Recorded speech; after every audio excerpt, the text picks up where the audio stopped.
Ladies and gentlemen, good afternoon. Welcome to the Ladies and gentlemen, good afternoon. Welcome to the last session of today. During the last few days, we are discussing eagerly problems, challenges, emerging issues, emergency situations.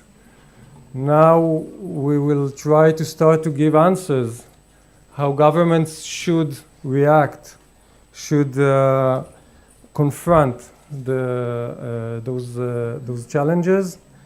And for that we are honored to have Dr. Ami Appelbaum, the Chief Scientist and the Chairman of the Board of Israel Innovation Authority, with us today to discuss how confronting emerging issues, government incentives to stimulate innovation, the startup nation for the next generation. Dr. Appelbaum has more than 36 years experience in research, development, and senior level management in the field of semiconductors. Prior to the current job as Chief Scientist, Dr. Appelbaum's recent job was Corporate Senior Vice President and President of KLA 10 Core Israel.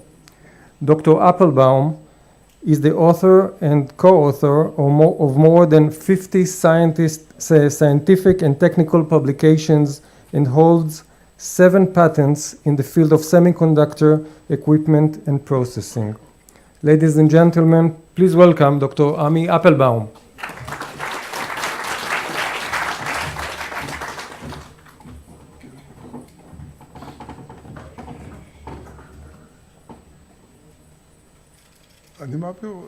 I should put the presentation or?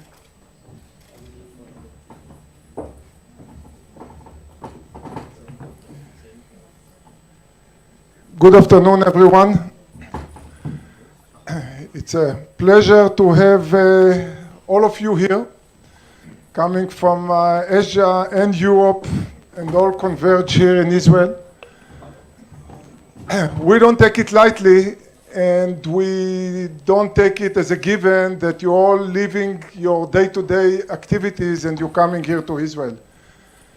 I'm sure that there is a reason, and there is something that really big happened here, that you are coming and you are spending some time with us, and we appreciate it very, very much. What we're going to talk about is what is the next generation of startups, of innovation, and how we're going to address it going forward from where we are today and 10 and 15 years from now. So we need to take this future in our hand. No one will take it for us. And that have a lot of meaning because the population in the world is growing fast. And our friends from Asia know it very, very well. I would dare to say that in Europe a little bit less. But the population, the world population is growing in such a fast pace that if we will not double the productivity of the farmland that we have today in the world, by 2050, we will not have enough food on the globes to feed all the humankind. 2050, it's not that far. And we better get ready today. We got to do something about it. If you look on how the humanity and how we're going to feed the world, we need to think out of the box and very different from what we're doing today. And that will not be accomplished if every country will look only internally and we look only on itself. It will be addressed, and it should be addressed if we will look globally, if we will look on global solution for the population growth, for the demand for additional food. Another challenge that we all have is we're all getting younger, much younger, right? That's how I feel. Getting younger every day, but that's because the medical field, the whole medical treatment is changing very, very fast. And we're talking about different lifestyle and different medical treatment, the way we used to be 50, 20 years ago, and the way we look forward. Because if in the past we could have standard medicine that fit every disease, today everyone talk about personalized medicine, and we'll talk more about it. If you look on what's going around in the environment, in the world heating, as we say, warming, not everyone acknowledge it, and that's pretty sad, but the scientific facts say that the world is changing and there is a global warming, and the question is how we're going to change and how we're going to work on it.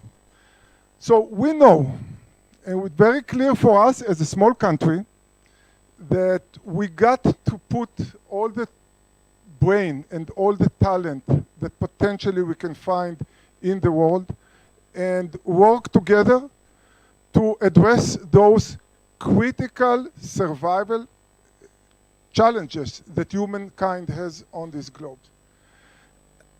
Israel, for that matter, is becoming a global player on many, many different fronts.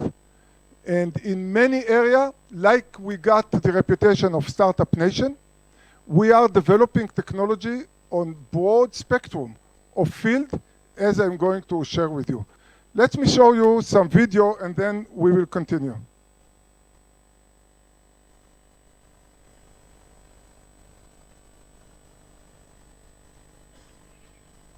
Always work except... But Israeli innovation is a daily reality where scientists, researchers, and Israeli developers are responsible for the daily discovery and development of groundbreaking products that are changing the world and marching humanity towards a better future.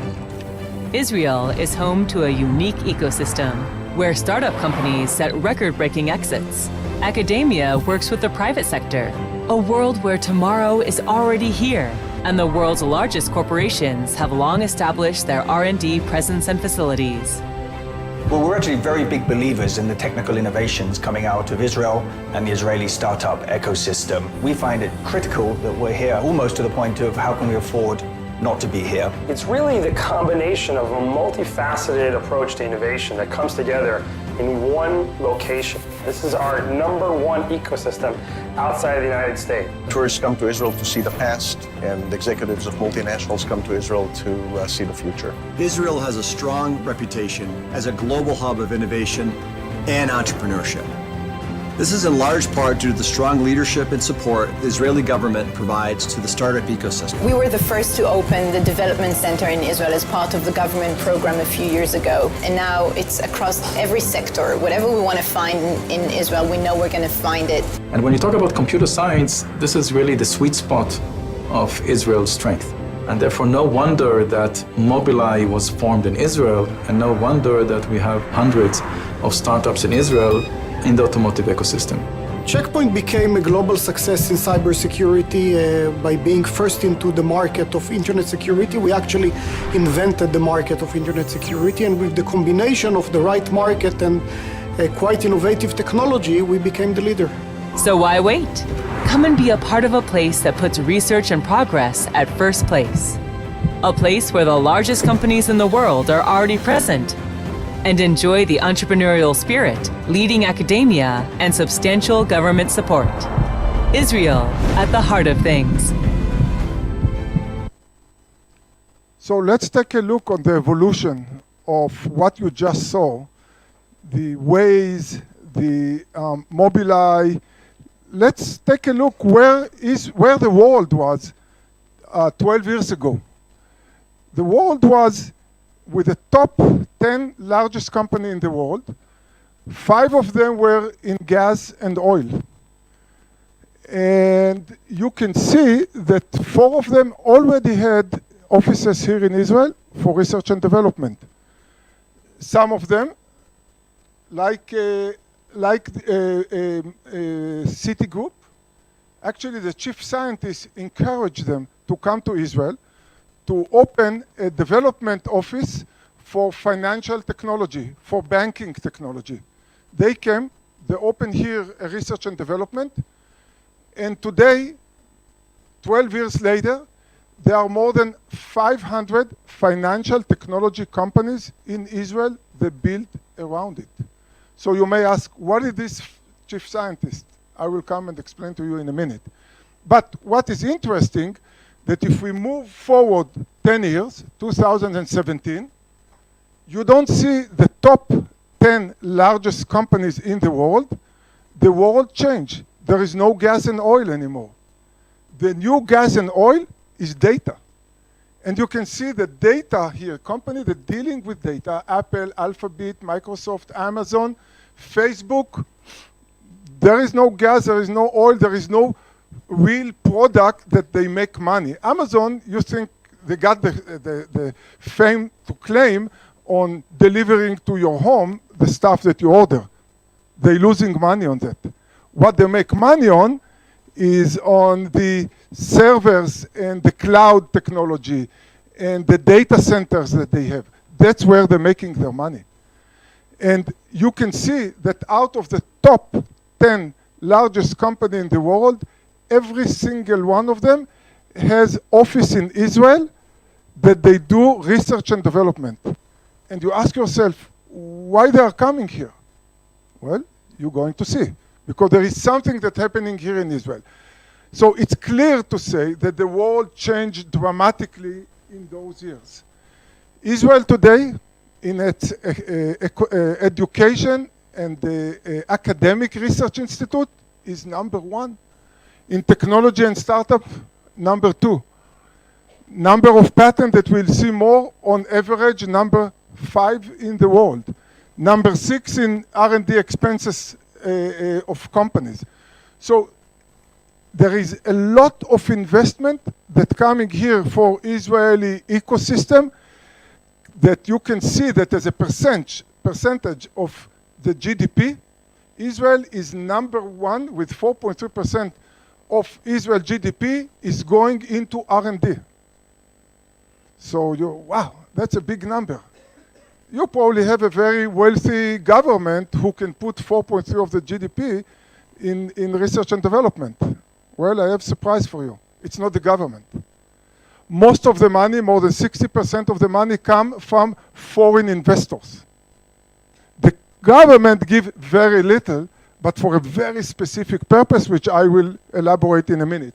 But Israel built a reputation that got the confidence and the trust, despite the geographical region that we are living in, that people willing to come here, venture capital, you know how careful they are with their money, and they're investing it here in Israel. The second to Israel is Korea. I'm sure there are some Korea's representative here.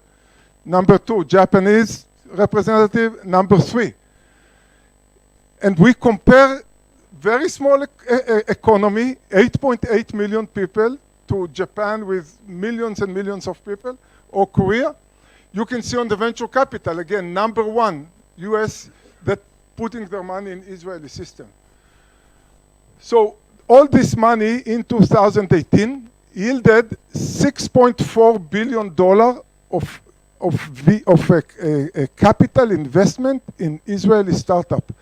That's yielded in 2017 alone, or 2018, sorry, $13 billion of exit. I don't know if you listened yesterday in the media here in Israel, it was announced of another big exit, that Mellanox was sold. Almost half of this number by itself, $6.9 billion, that Mellanox was acquired by NVIDIA. If we go to 2017, it was Mobileye that was acquired for $15 billion. You can see Neuroderm was acquired in 2017 by Mitsubishi Tanabe. So there is a lot of investment on one hand, and a lot of globalization. Companies come here, buy the entities here in Israel, in most cases, leave the entity here in Israel, like Intel did with Mobileye, like company ICAM, KLA, acquired a couple months ago, actually a month ago, acquired the company that I came before this job, acquired the company here in Israel for $3.2 billion, left it here in Israel. So there is a lot of acquisition and a lot of globalization, which in my mind, it's a blessing for Israel economy because now you have the opportunity to grow globally. When Eurodream from Japan came and acquired the Israeli company, now they open not only the Japanese market, but they are very active in the US and in Europe, and they're expanding the potential to have more jobs, more income, and more high value add here in Israel. We have in Israel about, give or take, 6,000 startups. Again, remember, we are only 8.8 million people, and not everyone in the high tech, by the way. We'll talk about it. 700 new startup on top of the 6,000. But you all know that not every startup that starts is really making it. So we actually have every year 1,400 new startup that's starting every year. But 600-700 goes down.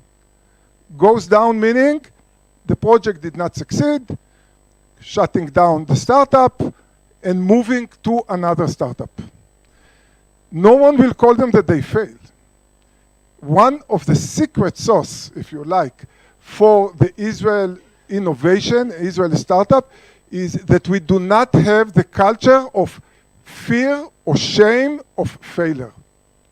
Israelis are not afraid to fail. They are confident enough that they will be able to go to the next project. And it's part of the culture. Because in some culture that you know, failing, it's not only a shame, but no one will talk with you, no one will loan you money next time. That's something that if you want to be in this startup, you got to take the risk. And when you take a risk, you win some, you lose some, you hope that to win some will be more than the lose some, and that's the 700. But it's part of culture, and to change culture is one of the most difficult elements, if you like. As a result of those companies coming to Israel, look what happened in the past 50 years in terms of globalization here in Israel. Multinational company coming to Israel. So one of the pioneers, there were others, but IBM in the 60s came to Israel. You can see here Intel very early on came to Israel in the 70s, early 70s. By the way, company that I came from to this job about a year and a half ago is KLA. KLA is a company that design, manufacture, and sell equipment for the semiconductor industry. Semiconductor is Intel, Samsung, Toshiba. I spend half of my time before getting into this job at my customer at Intel in the US. Toshiba, I've been many times in Japan. My best friends are in Japan, in China today, in Singapore, in Taiwan. Unfortunately, Europe in terms of semiconductors are not as big as they used to be, but there are still some of equipment for semiconductors that coming from Europe. Actually, one of the key tools that initially was Philips, and then moved to another company. So, which called the ASML, by the way, for those of you in Holland, one of the key equipment that serving the semiconductor. But look what's happened here around the 2000. All of a sudden, there is exponential growth of number of companies who are coming to Israel. What's happened if you go back, what's happened 10 years ago to now? That the world changed from physical product into virtual product. Today, the world, the largest companies are the virtual product, and you can see here Google, eBay, Apple, Facebook, they all has offices development here in Israel. And the reason for that is the out-of-the-box thinking, the dare to challenge the obvious, and the speed that the Israeli engineers are developing stuff, and we'll talk more about it. Now you see also Ford, and you ask yourself, Ford, General Motors, what the hell they have to do in Israel? Market is not that big, why to open office here? So I had the privilege to sit opposite the table from the Daimler-Benz CEO, Mercedes. And he was here in Israel, they opened an office. And we asked him, why do you come to Israel? Daimler-Benz, the most prestigious car in the world, the most prestigious company. Why on earth you come here to Israel? And he had a very simple answer. He said, Ami, if we will not be here, in 10 years, I don't have a company. The prestigious Daimler-Benz will not have a company. Why? Because the world is changing very fast to autonomous car, to electric car, to fleet of cars instead of private cars. We don't know where it will all end up, but we know that here in Israel, you have the key ingredients, which are the sensor for those cars, the electric car control systems, the cyber security, because think about it. Cyber security becomes the enabler for autonomous car. I guarantee you no one of you will get on the car when you know that a hacker can take the car and drive it to the wall. I guarantee you no one will get on this car. So cyber become critical element, and cyber is leading here in Israel. A lot of cybersecurity companies and development and next generation of protection is here. I just want to tell you in terms of cyber that 20% of the commercial cyber technology investment or research and development, 20% of the world cyber investment for commercial and civilized, not defense, I'm not talking about defense, is invested here in Israel, 20%. And yet, with all of that, if you ask all the cyber guys, they will tell you the hackers are still ahead of us. Something to really, really think hard for those who drive policies and drive regulation. Hackers are still ahead of the defense system, which is very scary. But that will be one of the enablers for the autonomous car. And that's why they came here. So if we move on and we ask, so okay, so you keep telling us on those fascinating stuff in Israel, how this all happened? What is Israel innovation? Where it's coming? How you, the government, contribute to that? Because I'm employed by the Ministry of Economy and Industry. And how the collaboration can help to all of us. So the number one drive for innovation is necessity. If you are rich and famous and wealthy and live a luxury life, why to wake up and start innovate stuff? Just for the fun, it doesn't really make it. Sometimes, for some people. But when you are with your back to the wall, and you live in a friendly neighborhood that we live in, you know that you need to be the best in the neighborhood. And if you want to attract investors from the US, from Europe, from Asia, you know that you got to be the best in the world. And because geographically, politically, in the region that we are at, small country, why anyone will come to invest money here? And the necessity that Israel has been faced since its inception and before. Give you an example. People start to come to Israel, you have to feed the population here. But there is no water, very limited water. When you don't have water, then the dripper companies started to develop drippers that you can irrigate field with fraction of the amount of water that otherwise you need. Fraction of the amount of water. That's necessity. The whole defense industry in Israel need to be the best because it is necessity. When you talk about country that does not have enough power to heat the water, and I'm talking 50, 60 years ago, then the idea of solar panel to heat water is emerging.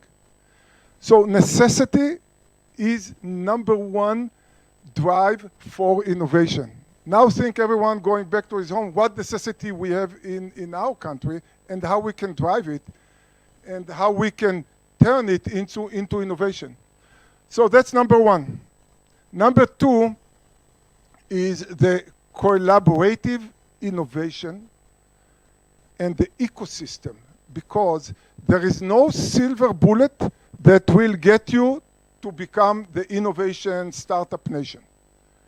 You got to create a whole ecosystem, and it starts with the government. If the government understands that what you need is investment in the research and development, if the government understands that there are, even in the capitalist, in open market, in social market, if they understand that there are market failures and the government agree to invest in the market failures, now you start to talk business. And the government of Israel, 45 years ago, realized that there is not enough money for those innovators who have idea, but VC still not invest in them. No one will, not large company will not invest because they have nothing, they have just idea.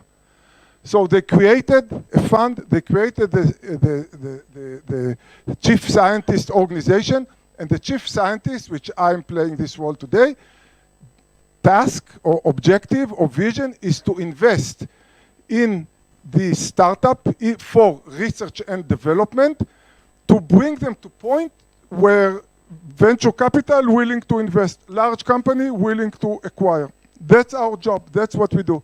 And that's government, that I give all the credit to Israel government throughout all the different government to set up this organization.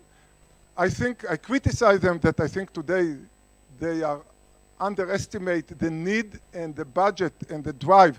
They're losing opportunity because you're going to see that the money that invests really took us to where we are.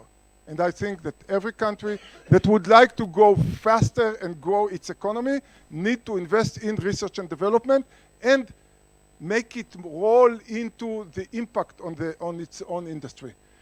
We talked about academia, which is key in the fast-moving technology. Every year, technology change. You need a strong academia. You need the multinational corporation. You need the private funding. You need the growth, and we talk about it. You need the startup. And here Israel's Defense Force, which have a key impact on setting up or structure or mold the Israeli personality. And why? Because at 18 years old, when you graduate high school, you don't go to university. You get a gun in your hand. When you get a gun in your hand, you have to make life and death decision. When you need to make life and death decision, all of a sudden you become very mature. It's not for kids. It's not a kids game. It's a true life and death. And you can hear on the news on how much Israeli Defense Force is engaged in real activities. And those decisions are on the shoulders of 18, 19, 20 years old kids. That's a big responsibility. Second, in Israel Defense Force, you learn how to work in a team because you cannot win any scrimmage or war if you don't know how to work in a team. Do the analogy for startup. You want mature people, you want people that can work in a team because it's not individual person who can win the world. You got to know how to work in a team, and in a team under a lot of stress, under a lot of constraints, and that's a Defense Force give you. Again, I'm not suggesting that you now try to get enemies to have a fighting on your borders. Don't get me wrong. But that's the unique situation that Israel is at, and that create what I call structure or people or culture that is different from many other countries. So we already talked about maturity of 18 years kids. We already talked about the teamwork. And last and not least, they're getting exposed in very early age, 18, 20, 21 years old, to the top technology in the world. Top technology on all area. Every infantry soldier today is going with some gadget that help him to navigate, help him to see where his friend, let alone the commander that can see all the forces, let alone all the cyber security, let alone all the Iron Dome that actually 18, 19 years kids are actually operating them. And they do the unthinkable of one missile go up and you hit it, kinetically hit with another missile. Try to throw a rock and hit it with another rock. Try to do that. When President Reagan, many, many years ago, came with the idea of the Star War, that was his idea. To kinetically hit down the bad missiles that coming toward the US, and if not kinetically, with laser beam. The world make fun of him. Everyone make fun of him. It's impossible. The Israeli engineer did not take the impossible seriously. And they said, it is possible. And we do it. It's different time, very different time. Technology moved, technology advanced, more data, more computing power, much, much more today. But the exposure for technology, it's critical. So now when they have those three skills of maturity, of teamwork, and they're already exposed to top technology, now they go to university. And now they start to study. As they study, they are already 24, 25, they are very mature, they already know how to work on the team, they are ready to launch a startup as they are students. So that's a very unique situation that Israel is at. It's a matter of necessity. It is not because any of us asked for it. So that ecosystem is very, very crucial for every country that wants to take itself into the startup and into the innovation. Last and not least is the courage to challenge the conventions. What you many of you probably heard is Israeli chutzpah, which is not, actually it's not a nice word in Hebrew. Chutzpah, it's actually have a negative connotation. It means that you don't really follow all the order, you speak up back to people. That's the bad side of that. The good side of that, if there is any good side, is that also on technology, we don't get the obvious. You think it can be done this way, and I'm telling you, I can do it faster than you, cheaper than you, and get to the market ahead of you. And that's what drives Israel innovation again and again, and we see it again and again. Thinking out of the box. That's what is so critical. Understand what the problem that you see, come with a solution that it's completely out of the box. One example I can give you is in the autonomous car, you need camera to look around and to see the obstacle and analyze. There is a technology that's called LiDAR. It's a composition of laser and detectors. Cost today a couple $1,000 for each system. There is Israeli company who came up and say, I can put it all on a chip and do it for $100. Really? The rest of the world do it $thousands and you can do it for $100? Yes, we can, and they do, and Volkswagen and the BMW already have agreement with them. So that's what you see is creativity and thinking out of the box, and that lead to many, many leadership in patent. In computer technology, Israel is number 2 to India in terms of patent per capita. In medical technology, Israel is number 1 in terms of patent.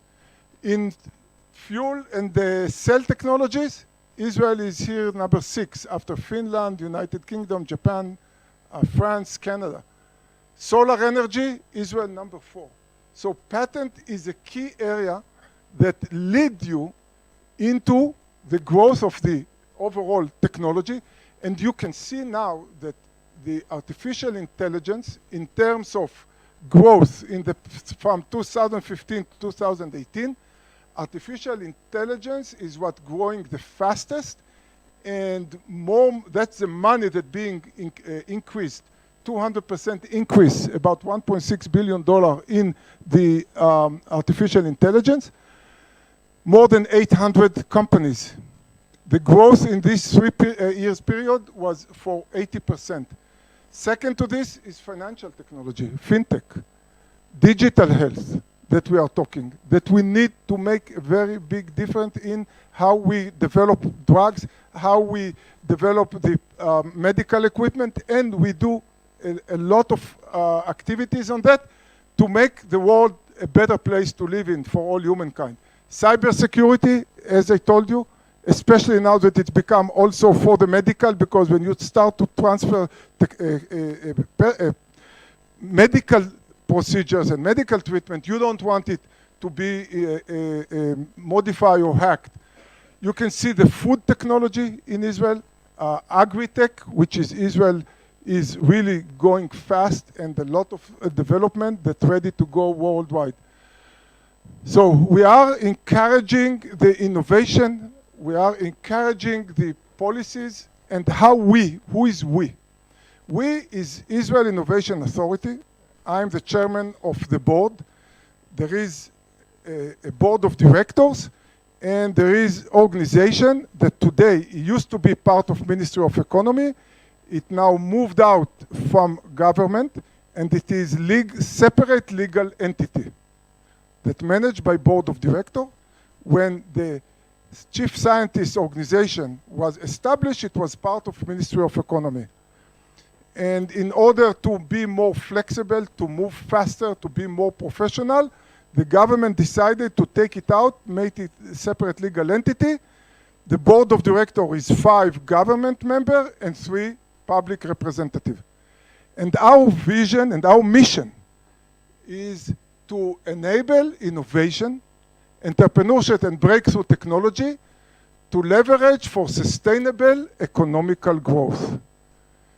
We extended the just R&D development into make impact on overall Israel economy. We are not making enough impact. As we may be number 1 in innovation and growth, the impact on Israel economy is still not making up or living up to its potential. And actually, we are not, we are, with all this innovation, we are number 21 in the world in terms of GDP per capita. There is no reason why we will not be the number 15. Because the wealth from the high-tech is not making its way all the way up into Israel economy the way we think it should be. So, to do that, we are expanding the economical impact by developing area that we see today a market failure. For example, market failure in terms of life science. We can do much more in life science. We have the best academia, Weizmann Institute, Hebrew University, Technion, but industry is still limited, and we can go and do much more. We are leveraging the high-tech into the low productivity industry. For example, in the farming, we're developing a lot of new technology for drone, for sensor, that you can double the productivity on every dunam that we are working. And last and not least for Israel is to leverage the high-tech to reduce social gaps. We are providing stimulating packages for Arabs, Israeli Arabs, for women, for ultra-Orthodox, to get involved in the high-tech, and if everyone get 50% fund that I will talk, those populations I just mentioned are getting 75%. So here is how this all organized. We have a different organization. This is the board of directors, the CEO, and let me move on. We are investing in many, many different areas. We are transferring funding, transferring the technology transfer from academia to the industry. We are funding entrepreneur, we're funding startup, and you ask what it means funding. Let me explain to you what it means funding. We have about $500 million every year to invest where we see market failure. Market failure, as I said, is either in technology transfer because no one will invest in it, or for startup before they actually emerging. We come and we tell them, here is a conditional loan. That conditional loan, it's against only 50% of the project. You need to bring from home 50%. So now they need to bring also some money home. You get 50% loan. If you're successful, you pay us back from the revenue of the product that we fund. 3% up to 5% every year. So it takes many, many years to pay back. If you fail, the loan is being forgiven. So now they get money from us that they would not get from venture capital. Why? Because no venture capital will still give them. And by the way, we are not taking equity in the company. We are not. We don't take interest. So for entrepreneur, it's a very good deal. For somebody who have investment with a very, very high risk, that's an advantage. And that's how we give our fund. And we are not targeting any specific product. We are giving, if the entrepreneur willing to put his money, we're willing to put it also. So if you see how the world is now changing, where it's all going, artificial intelligence, we already talked, that's going to change the world. Medical equipment is changing the world dramatically. The industry is changing dramatically. The farming, all of that will need a major change because of the big data, because of the number of sensors that you can put. The financial world is changing. Countries that will not move forward with the financial technology and how they manage the financial technology may lose control on their economy. Automotive industry. Every aspect of our life is changing, and if we will not be ahead of it, we may lose everything. We may lose our national security. And that's the national strength, is coming through scientific and technology leadership. One of the key areas that we do is collaboration with the different government institutions. We go to the different ministry, like you can see here, environmental protection, and we say, look, we have a startup that ready to do a pilot test on its new product, but we need some money, and we need for him to do the pilot, and we need the regulatory umbrella that he can operate, because he didn't pass the regulation yet. And the Ministry of Environmental Protection say, okay, we go with you. They put money, we put money. We go to the startup or to the small company or to the new technology. We fund them, and the ministry, the respective ministry, give the regulatory envelope. You can conduct the pilot to the duration of the pilot, and then you can implement it in the country. And we went Israel to Ministry of Energy, Ministry of Transportation, many different ministries. And that's one of the power that we can have. We are incorporating and giving the entire government ministries the power to move forward.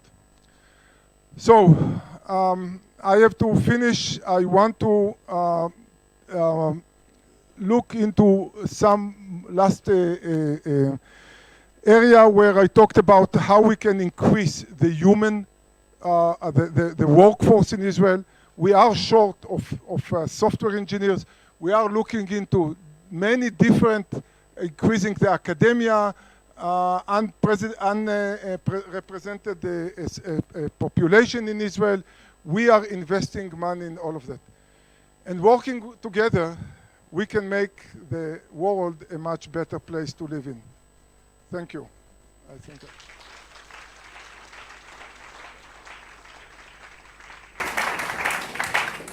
Do you have time for questions? No. You can catch me here. Thank you very much.